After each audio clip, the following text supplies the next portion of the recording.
अनुपमा शो में अब तक आप देखनी कि अनुज और श्रुति आद्या के बीच फसल बना। श्रुति अस्पताल में भर्ती वाली और आद्या के पैनिक अटैक आवताटे। अनुज पहले ही दोनों की चिंता में परेशान बना कि अब उनके सामने एगो नया मुसीबत आवे वाला बाटे। अब तक अनुज का बड़ा सपोर्ट बन के खड़ा रहे वाली अनुपमा के साथ एगो हादसा हो जाई जेकरे वजह से वो अस्पताल में भर्ती हो जाई। दरअसल अपकमिंग एपिसोड में आप देखब कि अनुपमा जौन पहले ही राउंड में सेफ कंपटीशन के 4 राउंड क्लियर कर चुकल वाली उ अब अगले राउंड के लिए जाई। अनुज की जगह यशदीप और बीजी उनकरी सपोर्ट करे खातिर जाई। वही अनुज घर में टीवी पर शो देखी। सभी कंटेस्टेंट के सुपरमार्केट से सामान लावे के कहल जाता टे। अनुपमा में थोड़ा समय लगई जेकरी वजह से सब केहू परेशान हो जाई। ये रिपोर्ट का मानल जा कि उहे जब अनुपमा सामान लेके आई और तेजी से काम कोई शुरू करी तो एगो हादसा हो जाई। अनुपमा के ब्लेंडर में खराबी आ जाई और ब्लास्ट हो जाई। अनुपमा एक वजह से उछल के दूर गिरी और बेहोश हो जाई।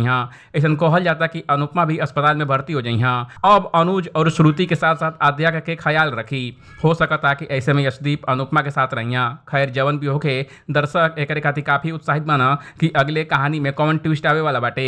वैसे आवे वाले एपिसोड में आप देखब कि श्रुति अस्पताल से घर लौट गई वाली। हालांकि वो व्हील चेयर पर वाली। अब श्रुति के इले के बाद का वो अनुज से शादी करी या फिर किस्मत अनुपमा और अनुज के एक करी।